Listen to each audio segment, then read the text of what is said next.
Korang pernah terfikir tak? Kenapa nama bandar ni Kota Tinggi?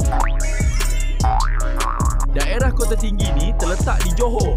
Bandar ni ada sejarah yang ramai tak tahu, termasuk asal-usul namanya yang menarik. Dulu, ia kawasan bukit dengan Kota Pertahanan Sultan Johor. Dan sejak itulah ia dinamakan Kota Tinggi. Hebatnya Kota Tinggi ni bukan sekadar nama.